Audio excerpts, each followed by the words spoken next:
Part 1 और part 2 की अंग्रेजी में टोटल 33 मार्क्स ले होते थे 100 में से, और टोटल 200 के जो पेपर हैं 66 होते थे।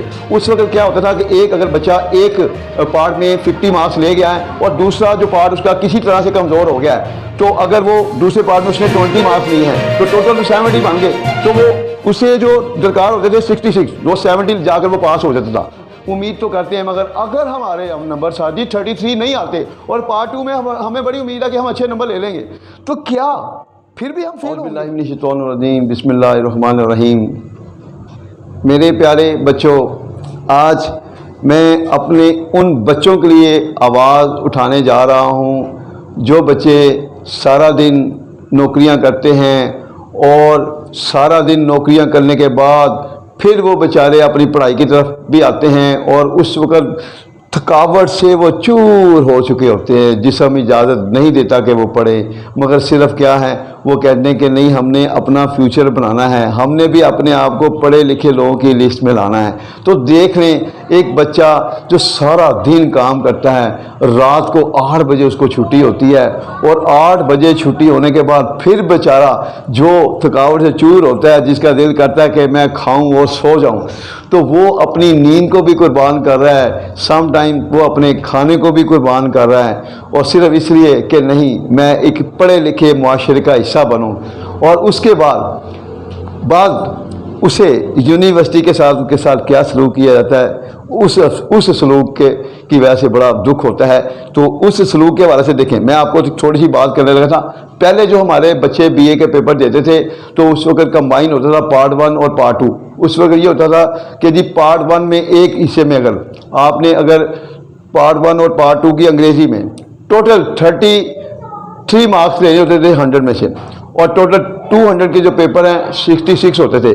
उस वक्त क्या होता था कि एक अगर बच्चा एक पार्ट में 50 मार्क्स ले गया है और दूसरा जो पार्ट उसका किसी तरह से कमज़ोर हो गया है, तो अगर वो दूसरे पार्ट में उसने 20 मार्क्स लिए हैं तो टोटल 70 बन गए, तो वो उससे जो दरकार होते थे 66, वो 70 जाकर वो पास हो जाता था।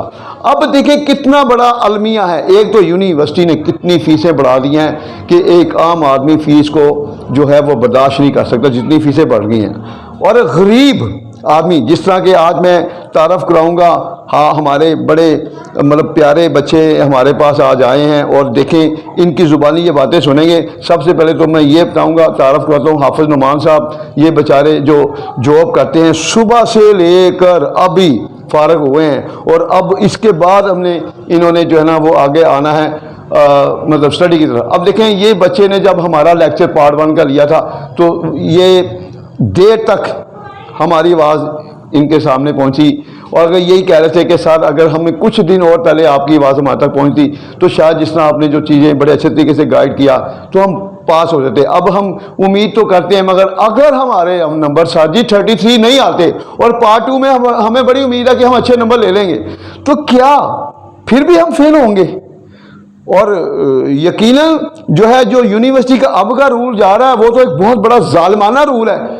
अब देखें, एक बच्चा जो है वो किसी तरीके से एक पेपर में तो पोजीशन वीक कर गया, सेकंड में वो जंप ले रहा है, तो फिर क्यों नहीं उसके नंबर ऐड किए जा रहे उसके साथ? तो फिर उसके नंबर ऐड होने चाहिए ना। ये मैं आवाज़ उठाना चाहता हूँ। आप अपने बच्चों को, मैं इसलिए तो कहता हूँ, आप अपने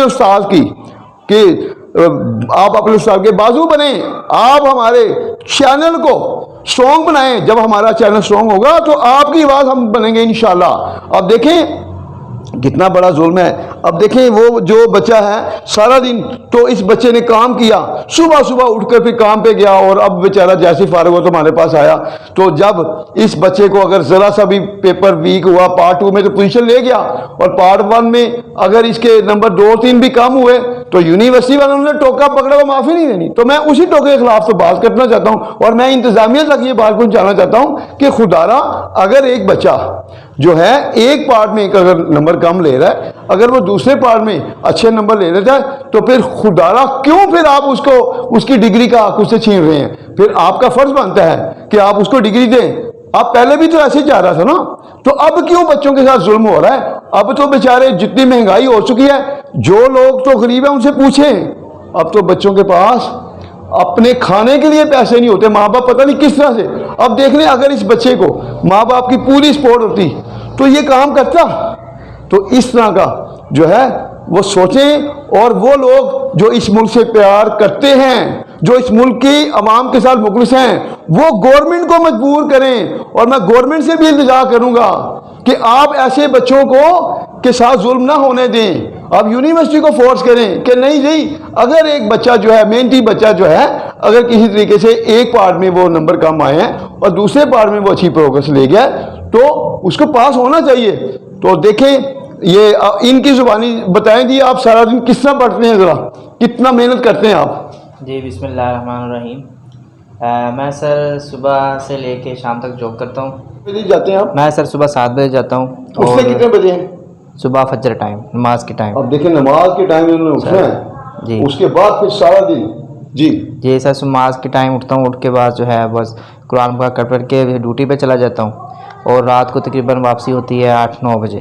دیکھ لیں اب آپ کے سامنے ٹائم کیا، اور یہ جیسے اب آئے ہیں بیچارے. اس کے علاوہ جو ہے بیچ میں جو ہے ٹائم ملتا ہے، پڑھ بھی لیتے ہیں، لیکن اس کے باوجود بھی جو ہے یونیورسٹی والے ہیں وہ تیاری ہونے کے باوجود بھی بچوں کے اوپر ظلم کر رہے ہیں. تو اس طرح کے کافی مسئلے مسائل آ رہے ہیں لوگوں کو، بچوں کو. دیکھیں مطلب آپ کے لیے بھی، آپ جیسے بے شمار اور بھی لوگ ہیں، تو کم از کم جس طرح اب ہمارے سامنے آئے ہیں تو لوگوں تو بیچارے سامنے نہیں آ پاتے، وہ تو اچانک آپ ہمارے پاس آئے ہیں اسی حال میں، تو پھر ہم نے آپ کو میڈیا کے سامنے آپ کو لائے ہیں. اور یہی تو ہم چاہ رہے ہیں کہ کم از کم دیکھیں اس طرح کے جو بچے ہیں اور بھی بے شمار ہیں، وہ بھی اسی معاشرے کا حصہ ہیں، اور آپ کو انہیں اس معاشرے کا حصہ سمجھتے ہوئے دیکھیں. دوسری بات دیکھیں، ابھی گورنمنٹ نے اعلان کیا تھا کہ جی میٹرک اور ایف اے کے بچوں کو پاس کیا جائے گا، کوئی بھی فیل نہیں ہوگا. تو جب ان کے لیے اعلان ہو سکتا ہے تو ایسے لوگ جو واقعی ڈیزرو کرتے ہیں، کیا یہ معاشرے کا حصہ نہیں ہے؟ جی کیا ہماری سوسائٹی سے باہر لوگ ہیں؟ کیا غریب آدمی کو جینے کا حق نہیں ہے؟ اس لیے تو میں کہتا ہوں کہ خدارا اس ظلم کو بند کرو جو غریبوں کے اوپر ڈھایا جا رہا ہے. اگر ہم اپنے ملک کو ایک جنت بنانا چاہتے ہیں تو پھر جب تک ایسے لوگوں سے دعائیں ہم نہیں لیں گے ہمارا ملک جنت نہیں بن سکتا. ایک کرونا، کئی کرونا وبائیں نہیں رکیں گی، یہ ویو چلتی رہیں گی. یہ اس وقت ویو رک سکتی ہیں جب ایسے جو لوگ ہیں ان پر ظلم کرنا بند کیا جائے گا. اگر میں حقیقتاً یہ بات کر رہا ہوں، اگر ہم چاہتے ہیں نا کہ ہم کرونا جیسی وباؤں مزید جو لہریں ان سے بچیں، تو پھر ہی بچت ہو سکتی ہے جب ہم اپنی ذمہ داریوں کا احساس کریں، جب ہمیں پتہ ہے کہ ہمارے ہاتھوں سے کوئی ظلم تو نہیں ہو رہا.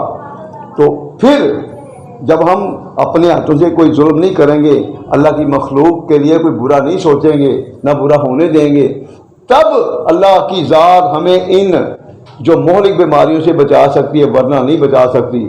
تو میں آپ سے پھر ہاتھ جوڑ کر ریکویسٹ کرتا ہوں کہ خدارا بچے جو اس طرح کے ہیں ان کو، جو میں نے پہلے بات کی تھی، جس طرح ان کو پاس کیا گیا ہے ایسے لوگوں کو بھی پھر آپ پاس کریں.